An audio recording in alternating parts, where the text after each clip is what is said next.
from Reader Racing RC. I'm first time I'm doing I don't know, a big build or whatever on my channel. It's kind of new to me. I've been doing these things for a long time, but I've just never actually sat down and put one on video before. So I'm going to try videoing upgrades. That's what I'm going to do to my Kraton. And got a new rear wing for it. You can see my fancy work job I had for my fancy work and stitch to make the old one work. I decided got a new one for it. And we're going to put in the Max 8, the new one, the G2, with the censored and with the 2250 motor, kV motor with it. And we're going to put those both in. I don't know how much I'm going to put on the screen or whatnot, but I'm just going to kind of go through and show you the things I do. Most of the stuff has already been done by many other ones, and so this is more like just practice for me. See if I can do any of my stuff I do on any of the stuff I do that I might be able to share with the next person.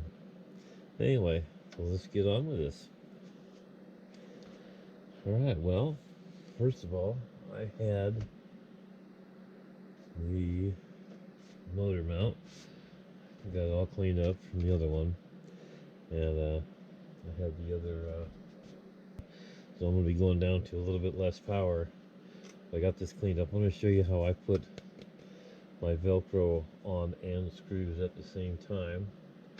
I'll show you that part. I was looking at this, but I just went through all the rear ends.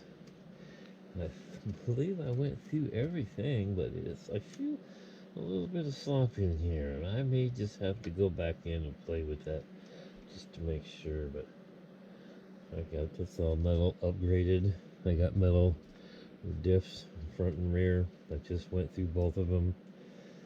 I'll have to look on my bike. I think I put some new cups in a couple places. I still have GPM top ref bars. The stock ones, they break. They're so brittle. I had more of these things break, but these GPM ones really work. I still use the stock ones on the bottom and on the rear. I'm going to show you a little trick. I'm going to have to show this one off screen. I'll show you how to do this. Alright, this is a little close-up. I'm going to show you why I think I'm never going to bend one of my chassis on this truck. I'm going to show you exactly why. Look in there real closely. I'll come back with another shot. I don't know if that gets a better shot of that or not. But as you can see, my frame is not only 3.2 inches thick as the stock one, it's 6.4. I just had lengthened all the springs, or all the screws, so you're gonna bend this one. Anyway, done this a long time ago, never really told anybody or showed this. This is the first time I've actually showed anybody. And I wanted to just make sure that it was gonna work before I went ahead and said it, but this thing is no way in heck is ever gonna bend. I can't see it. Anyway, onward, upward. So, what we got?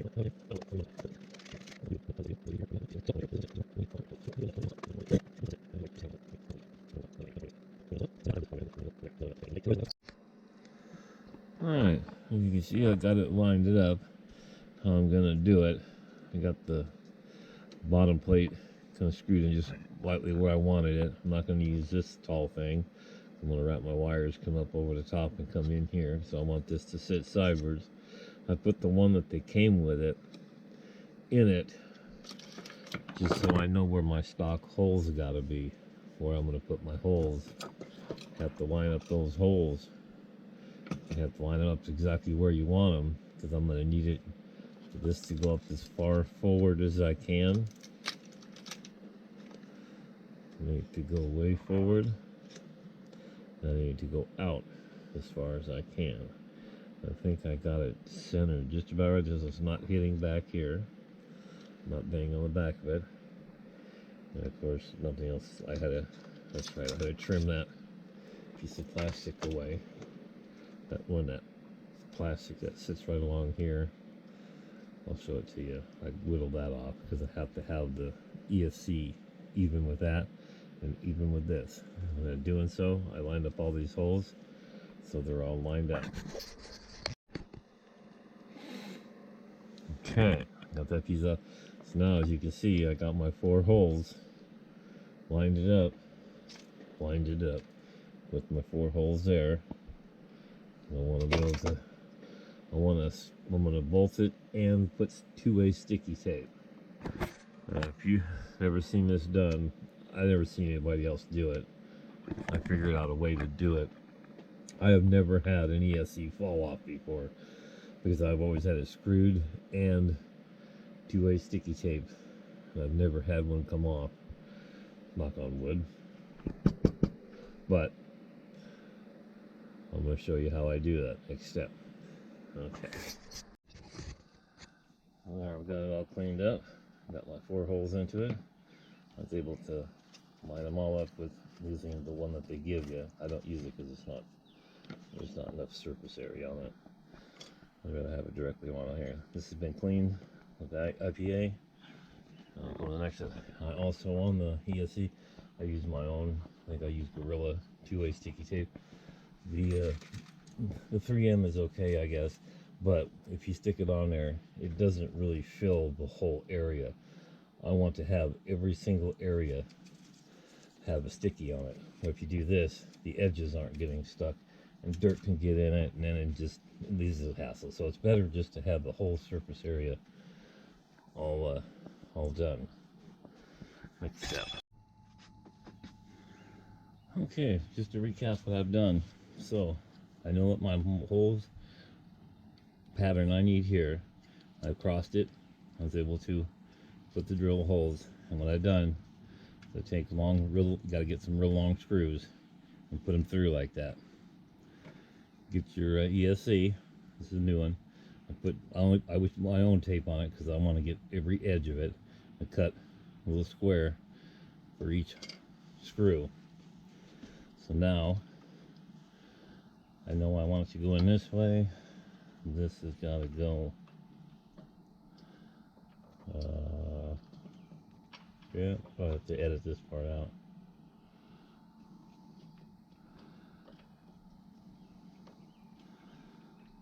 So once I got my tape, I'll have to come back to this. Okay, now we're recapping. Got it all set up, got my screws in. They're in there fairly just tight, just snug. The whole idea is just that you want to line them all up. You want to line up all the holes, and you want to be able to slide it in like this. You can see what I'm doing. So, make them look even. Now is the tricky part. This is when it gets really... Yeah, remember you got them around the... You gotta get them around the bolt holes.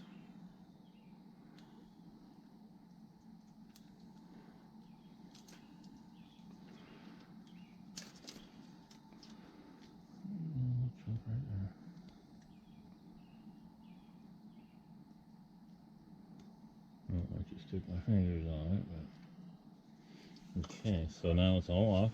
All gum sticky stuff. Got all this. Now I'm just gonna gently. And if you got the shakes like I do, it's probably not a good time to do it. But it's going.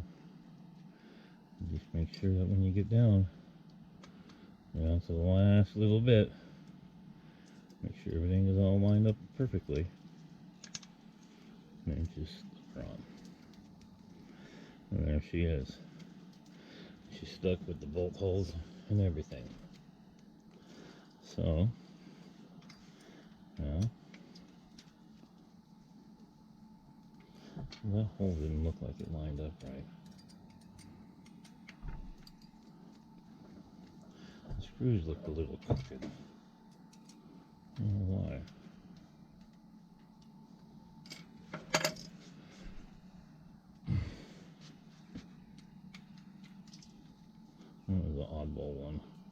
Actually, those trackless ones actually slide up and down that shaft really smoothly. I might do that next time.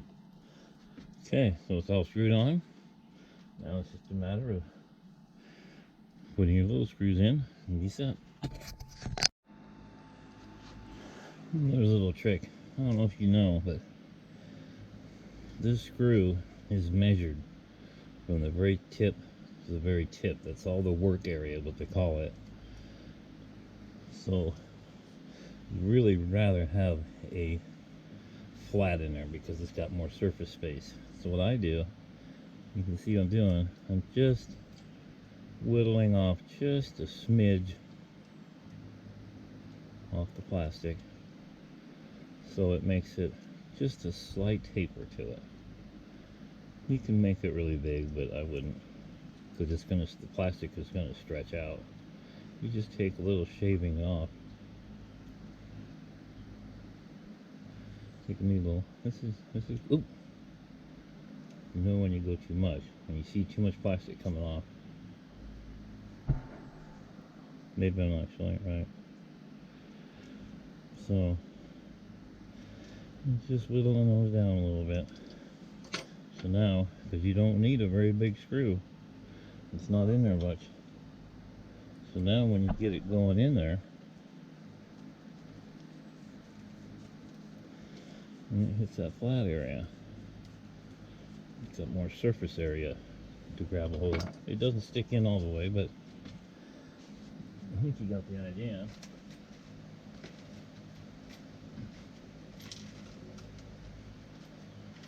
Screws that comes with it, screws that come with it are actually really close.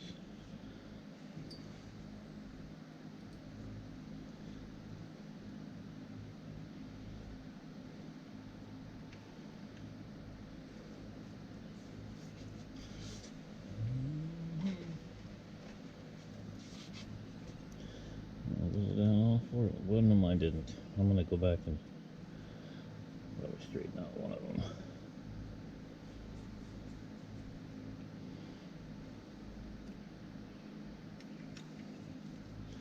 Now, that thing is in there like you won't believe. That thing is screwed on. You don't want to go too tight. I'm known for going too tight. Okay. That sucker is not coming off. That thing is mounted, stick, screwed, whatever else. I put a little zip tie on there just to get it out of my way. That was the whole idea. So I guess I should have said that. So thing's not in my way. While I was putting everything, you want to make sure you get it all done right and smoothly, easily. I'm just giving every advantage. Okay. Yeah, I just thought I'd share something. Maybe the noobs or something new, maybe. I just want to show you that whenever you're measuring bolt heads, you know that this is a button. This is what you call a button head. This is a socket cap. It usually has the Allen wrenches. This is a flat top. The pan heads, whatever, you measure the work areas. It's called the work area. The work area on these are only here to here. It's called the work area because this is the only place that it holds on. This doesn't do anything but just hold it on top. Same with a socket cap. It's measured also. When you measure how length of a long bolt you want, you measure from here to here, from here to here. A flathead is measured from the top to the bottom. You measure here because this is also part of the work area. This is where everything is boiled down. So when you measure a flat top, always measure from the very top, because when you say you want a 10mm bolt, a flat top would be from here to here. A 10mm flat bolt would be, or a socket would be here to here. And of course the button head would be here to here also. Just a little worthless information, or maybe not. But what I got now, I got this set in here. It's just sitting in here. I kind of got my idea how I want to put it. Put my cap here, my switch. I usually put these up here, but I'm not sure how I'm going to do this part yet. But that's how it's going to sit. I'll bring you back when I got it in. Okay, there it is. I put the two-way sticky on this thing. I put it on the sides, so it's actually on both sides. It's on the bottom and on the side of the ESC. I don't know if I'll leave it there because I don't like how close it is to the spur gear. Once it's on here, I may take it off and put it up somewhere else. In fact, the old one I put it up here. In fact, I'm going to. I think I put it up here because I cut a hole in the back window, so I was able to start it. Punching in the back there. That's where it was last time. Time out. Yeah, I just remembered. There it is with the body on. And what I done is I cut a hole through here, and so I don't. If it stops, I can almost just push and start it and stop it right here. I don't have to take the whole body off. Whole lot easier to have the switch right there. So I'm going to take it off. I forgot that's what I had done. So I'm going to take that off here and put it up here somehow. However I did it last time, if the wire is long enough. But for now, I'm just going to sit right there. I don't like how it's sitting in there. It didn't sit down right. So I don't think I'm going to like it there. Kind of picky about that. Anyway, that's that part. Okay, well, so far that's what it's going to look like. I have a little bit of a hard time getting the bullets in. I'm going to have to do a little bit of wiggle or electro grease maybe, or something. But I don't like how this is so close to that pinion again. But it sits in here. The wires will wrap around through here. I'll still be able to put a fan on right here. And I still got to take the cap open and put that in there. But that's basically it. That's a Max 8. It's the new one with the censored motor, with the 2250 motor. I hope it's faster than the last one. The last one had the 160, which is actually the same. They're both a 160 amp, but I had the 1250 kV, and both of those were the setup that came out of the 8S Kraton that I put in here and ran for a long time. Anyway, so that's it. I'm gonna button her up. I'll call that good. Oh, and by the way, we got the wing back on.